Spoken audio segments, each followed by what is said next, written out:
Magandang umaga po sa atin lahat at happy Sabbath. Para po sa pagsisimula ng ating Sabbath School Worship ay tayo po ay magawitan. Ating pong awitin ng O Worship the King. Hymn number 49, O Worship the King.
Para po sa ating opening song, tayo po lahat ay tumayo at atin pong awitin ang There's Sunshine in My Soul Today.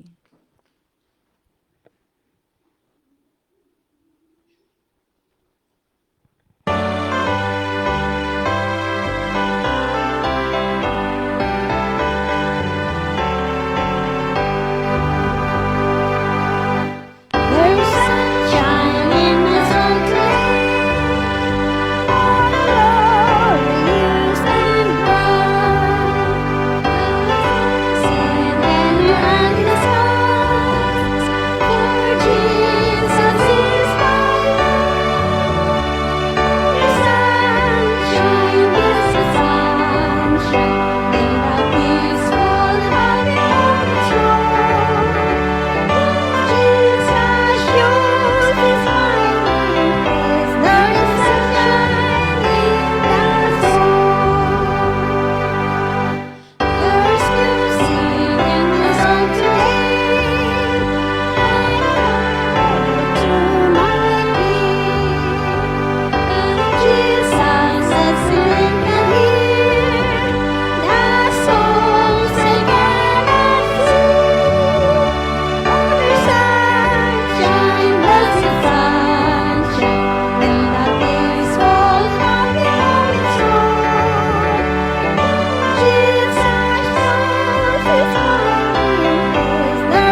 pong lahat ay lumuhod para po sa ating panalangin.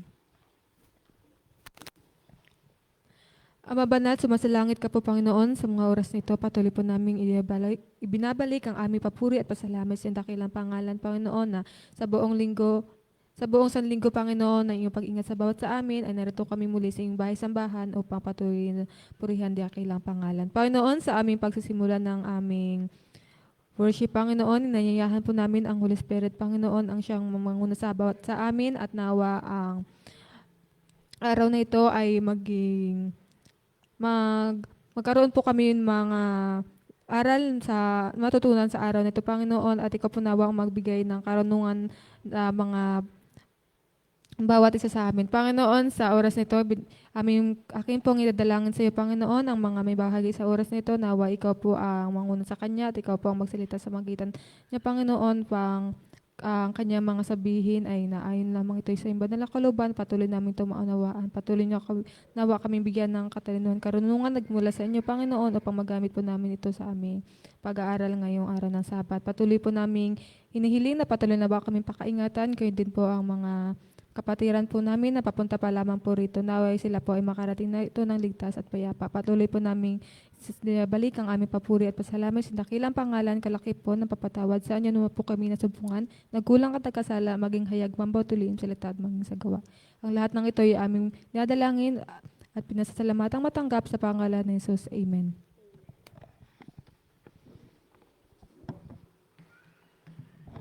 Happy Sabbath po. Again, Happy Sabbath. Last na po. Happy Sabbath! Good morning po sa ating lahat. Isa po itong napakalaking pribilehiyo na tayo po ay nandito na po ulit sa ating sa bahay-sambahan ng ating Panginoon, na tayo po ay magkakasama ulit na magsasamba sa Kanya. Pwede po ba natin kamayan ng ating mga katabi at atin po silang batiin ng Happy Sabbath na may ngiti sa ating mga labi?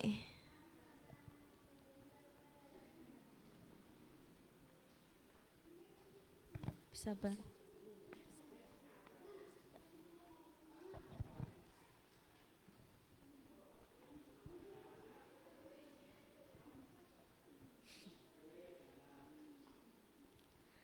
Ayan, napakatamis na mga ngiti ng ating mga kapatid, napakaganda ng ating umaga, napakaganda po.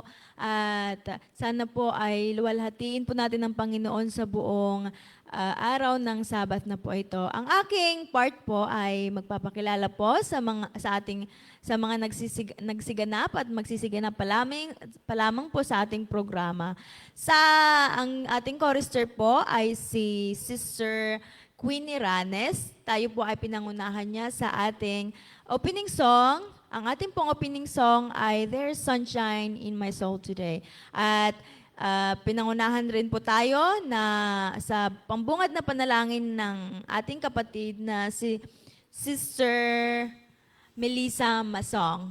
At ito po ay susundan ako po ang inyong presider, Sister Luna Salazar. At ito po ay susundan po ng Mission Spotlight po na ipagkakaloob po sa atin ni Sister Myra Jane Ranes. At susundan po ito ng message and song na ipagkakaloob po sa atin ng Mascardo family. Susundan po ito ng mensahe na ipagkakaloob po sa atin ni Sister Hansel Iligua. At susundan po ito ng ating lesson review by Care Group po. And then, closing song and closing prayer. Atin na pong isunod ang Mission Spotlight.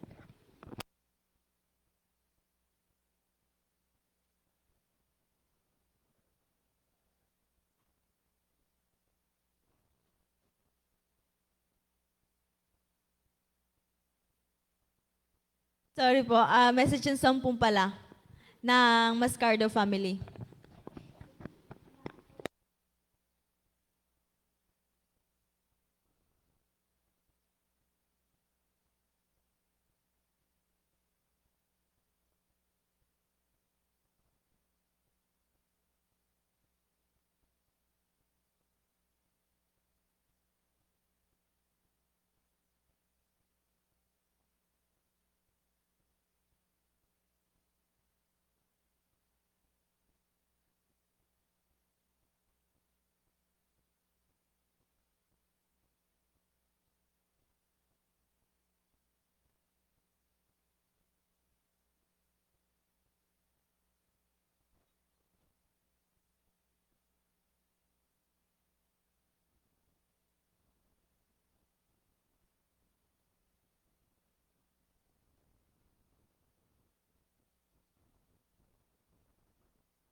Hello.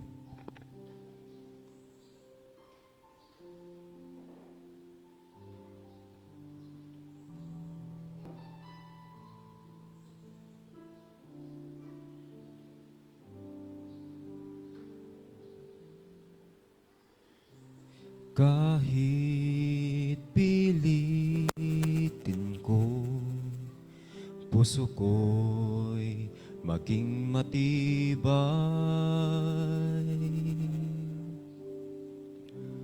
Ang kaibigan ay nagmulating sa aking buhay. Kung ako'y naroon, saan pupunta ang aking gagawin? Tatawagan ko siya, si Jesus, kung kailan kailangan siya. Palaging naroon at karamay siya, si Jesus, kapag hindi ko na makaya, sa Kanya lang ako aasa.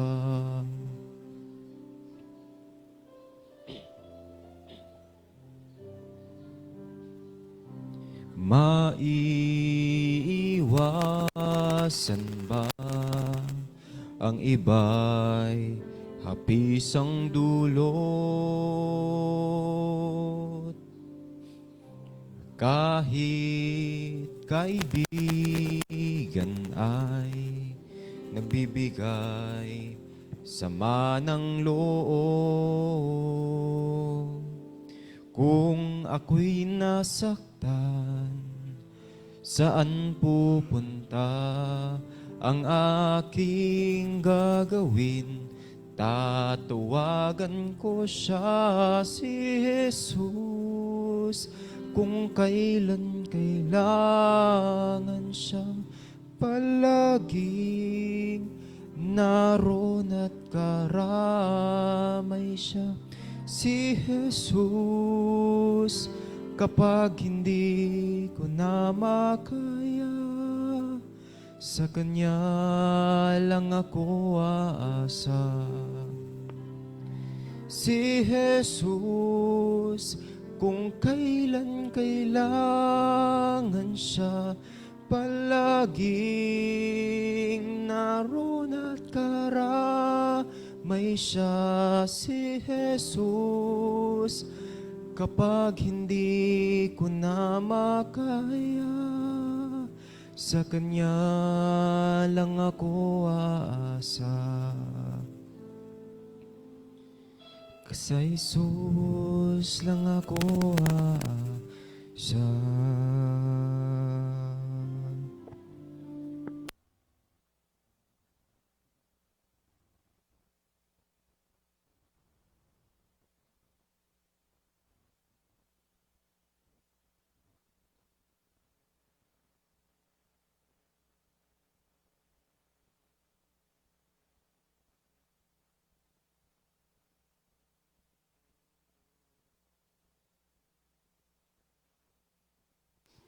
Ayan, magandang umaga po sa ating lahat mga kapatid at happy Sabbath.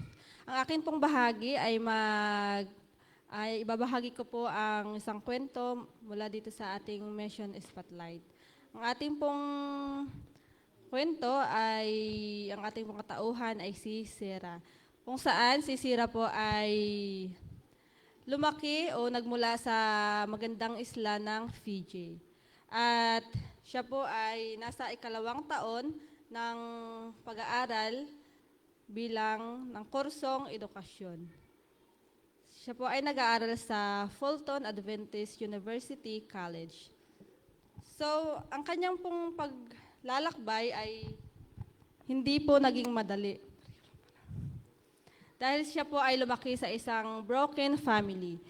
So, sa murang edad niya po, siya po ay namuhay na kanyang sarili. So, hinaharap niya po ang mga problema, ang mga pagsubok na siya lang po mag-isa. At Dahil po sa kanyang karanasan, dahil siya ay broken family, ay ang kanyang po naging aliwan o naging sandalan ay ang pagbibisyo. Noong siya po ay high school, natuto po siyang uminom ng alak at manigarilyo. Ayun po ang naging kanyang libangan.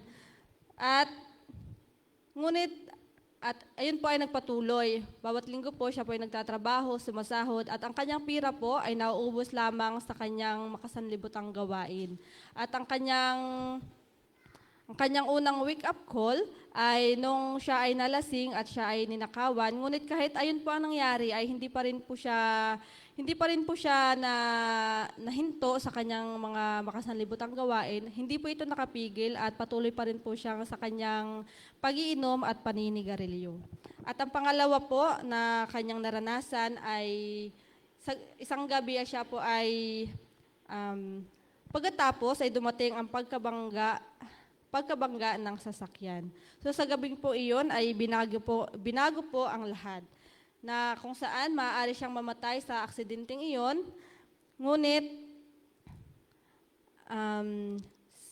siya pa rin po ay nakaligtas at hindi po nasawi sa aksidenteng na iyon. At noon ay 2018 nang siya ay dumating sa Fulton College para mag-aral at ngunit hindi niya po, yung paaralan po yun ay Adventist at hindi niya po na kinayanan ang mga paniniwala ng Adventist, ang kakaibang paniniwala ng mga Adventist. Siya po ay nakikipagtalo sa kanyang mga guro at dumating sa point na siya ay tumakas po doon. At bumalik po siya sa kanyang buhay na mga gawain na hindi po nararapat. At dahil nga po sa aksidenteng iyon, siya po ay nagkaroon ng depression na sa gabi-gabi po siya ay nakakaisip. Naiisip niya po yung mga kasalanang nagagawa niya at dumating pa po sa puntong naisip niya na siya ay magpapakamatay lamang. Ngunit, gayon pa man, sa madilim na karanasan na iyon, ay mayroon po isang maliit na tinig ang bumulong sa kanya na ang sabi ay magiging okay ka. Sa mga panahong iyon, hindi pa alam niya kung ano iyon. Ngunit sa ngayon, alam niya po na ang bumulong iyon ay isang banal na espiritu.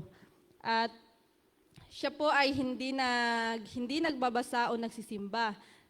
Ngunit, simula pagkabata ay natuto siyang magdasal. Ayun na lang po yung natitira sa kanya, ang pagdarasal.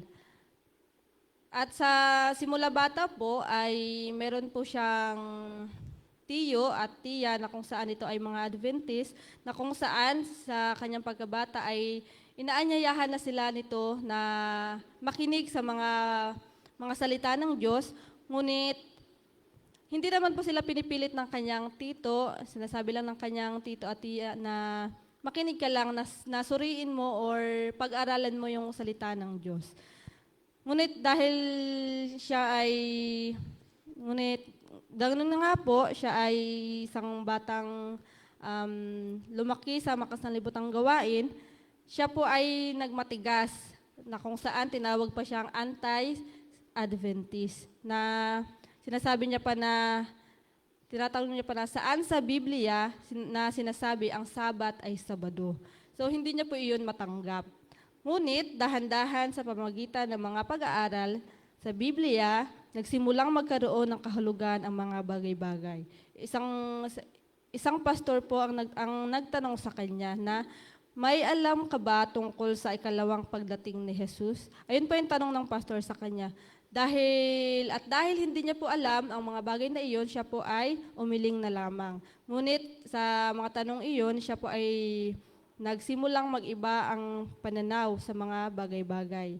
At dahil nga tumakas siya dati sa Fulton College, siya po ay gusto niya pong bumalik at gusto niya pong mag-aral. Ngunit nababahala siya sapagkat wala siyang pera. Paano niya po mababayaran ang kanyang mga bayarin sa paaralang iyon para po siya ay makabalik. Ngunit sinabi niya lang na, Diyos ko, kung gusto kong bumalik sa paaralan. So ipinanalangin niya to at ipinagkatiwala niya to sa Panginoon. At hindi po siya nabigo binigyan po siya ng Panginoon ng ng ginamit na para makatulong sa kanya sa kanyang pagbabalik sa pag-aaral. Ito po ay ang kanyang kapatid na babae at asawa nito, na kung saan sinabi niya na sila na po ang bahala sa kanyang mga bayarin sa kanyang paaralan, at hindi na po ito pinababayaran sa kanya pabalik sapagkat gusto lamang daw po ng kanyang kapatid na matulungan siyang magsimula muli. At sa paglipas ng panahon, tinustusan niya ang aking pag-aaral. Ayun po, at binigyan ako ng mga pagkakataon na sa pamumuno at dinala ang mga tao sa aking buhay na gumabay sa akin patungo sa katotohanan. At ang pinakamalaking himala, siya po ay nabautismuhan. Hindi po dahil siya ay pinilit, kundi dahil pinili niya ang Diyos. At dahil po ay nasumpungan niya ang katotohanan para sa kanyang sarili. At hindi po naging madali, batid na po natin na hindi na pagpasok natin sa panampalatayang ito ay magiging okay ang lahat. Batid po natin na maraming pagsubok ang dumarating. Gayon din po ang dumating kay Sira, na kung saan kahit anong maraming pagsubok ang dumating sa kanya, ngunit ito ay ano ba ito? Hindi ito naging madali. Ang spiritual na buhay ay maaaring mas mahirap kaysa sa buhay na iniwan ko. 'Di ba po? Ayun ang ano niya, at sabi dito, ngunit ito ay katumbas ng halaga. Kahit daw po na mahirap ang pagsunod sa Panginoon, ay ito naman daw po ay may katumbas na halaga. So, dati po, ang inaakala niya na ang mundong makasalibutan, yung mga gawain niya dati na pag-inom, ayun po ay nagbibigay sa kanya ng kapayapaan. Ngunit ngayon, alam ko na ang Diyos lamang ang makakasagot sa pinakamalalim na pangangailangan ng puso. Sa ngayon po, si Sira po ay nagbabasa na ng Biblia, at mas naging seryoso po siya sa pananalangin, at sinisikap niya pong maibahagi ang kanyang karanasan sa iba pang mga kabataan na hindi pa nakakaalam tungkol sa pag-ibig ng Diyos. So, ang Fulton College daw po ay higit pa sa isang paaralan para kay Sera. Ito ay isang lugar kung saan ang mga mag-aaral na tulad ko ay makahanap ng katotohanan, kalinga at layunin. Dito, hindi lamang tayo naghahanda para sa mga karira, kundi pati na rin para sa pangwalang hanggan. Ayun po. At ang mensahe po na maiiwan sa atin ni Sira ay huwag po tayong susuko. Sa katulad ng mga karanasan niya, nadapa man siya, ilang beses man siyang bumalik sa mga gawain na makasalibutang bagay, ngunit hindi po siya sinukuan ng Panginoon. At gayon din po sa atin, anuman po mga pagsubok ang dumating sa atin, anuman ang mga makasalibutang bagay na huhugot sa ating palabas, huwag po tayong sumuko, manalig lang po tayo sa Panginoon at manalangin, at hindi niya po tayo susukuan. Tutulungan niya po tayo sa ating mga karira sa buhay. Ayun po ang istorya ni Sira, na kung saan na dapat po ay gumaya tayo sa kanya na anuman ang mga pagsubok na dumating, tayo pa rin po ay patuloy na manalig sa Panginoon, at tayo po ay makakasumpong ng kapayapaan. So, ang bahagi ng 13th Sabbath offering para sa ika-4 na trimestre ng 2009 ay tumutulong sa pagtayo ng bagong campus ng kolehiyo ng Fulton Adventist University. Salamat sa iyong 13th Sabbath offering. Ngayong trimestre ang susuporta sa mga proyektong pangkalusugan ng mga bata sa Solomon Island at Vanuatu. Ayan po ang ating mission spotlight ngayong umaga, at maraming salamat po at happy Sabbath.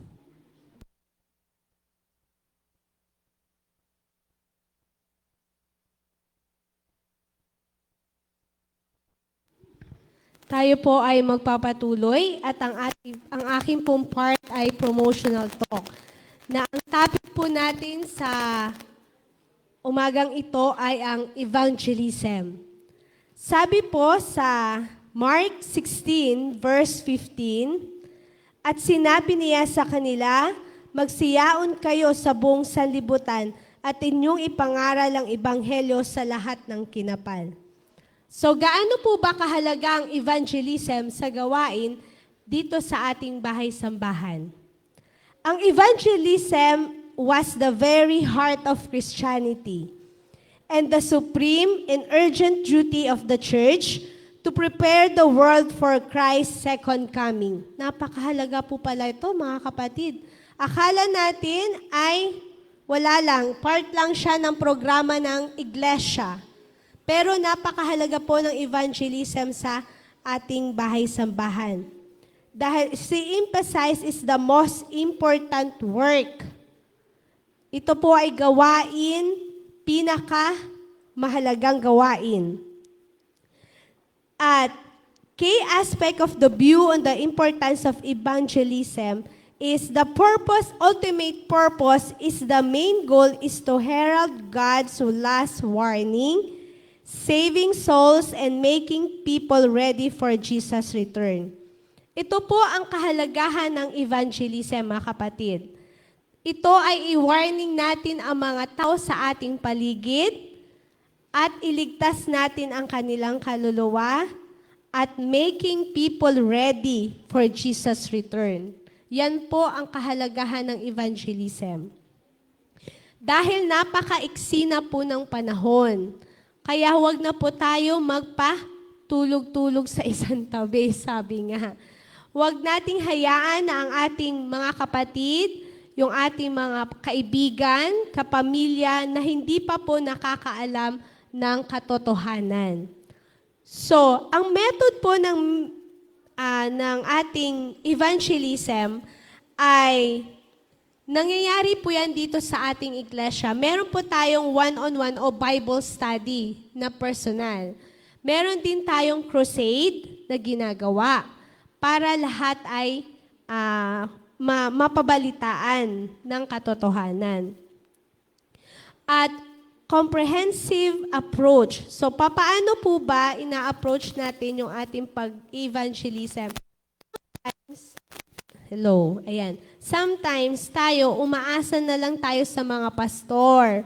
Pero hindi po pala. Ito po ay para sa lahat. Keso ikaw ay matanda na or ikaw ay bata pa, lahat ito po ay gagalaw sa gawain ng Panginoon. Pasensya na. Ano nangyari sa mic natin? Hello. Ayan. Palitan ko lang po ha. At ang ating ituturo, syempre, yung katotohanan na manggagaling sa ating banal na kasulatan. So mga kapatid, maiksi lang po itong promotional talk ko. Makikita po natin kung gaano kahalaga ang evangelism sa ating simbahan. Kaya kailangan lahat tayo ay makisangkot. Huwag nating hahayaan na ang ating mga leaders lang, o yung mga elders lang, o yung mga board member lang ng church ang gagalaw. Tayo pong lahat gagalaw. Dahil ito po ay gawain na ipinagkaloob sa atin ng Panginoon. Sabi nga, huwag tayo maging madamot na tayo lang ang nakakaalam ng katotohanan. Atin pong itong ipalaganap, i-share natin sa ating mga katrabaho, sa ating kaibigan, sa ating mga kaklasmate, sapagkat ito ang kahalagahan ng evangelism. Dahil darating ang panahon, darating ang Panginoon, at masaya po na makita yung ating buong pamilya, yung ating mga kaibigan, nakasama po natin sa kaligtasan na ipinagkakaloob po. Dahil malapit na po dumating ang Panginoon, tayo po ay maghanda na para sa gawain na ito. Muli po, ay happy Sabbath po sa ating lahat at magandang umaga po.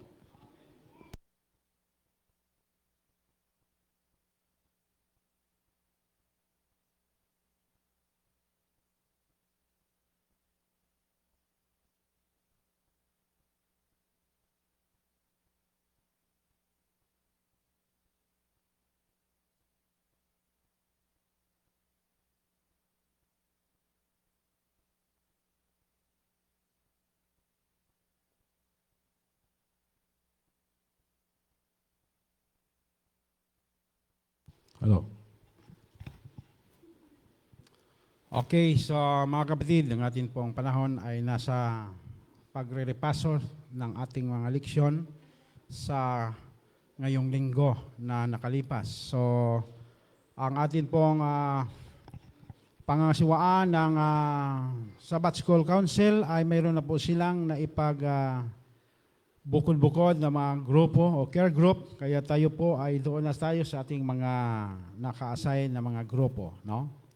So, mga kabataan, group 3 ay doon sa pangalawang row ng ating group 1, nasa likod sila.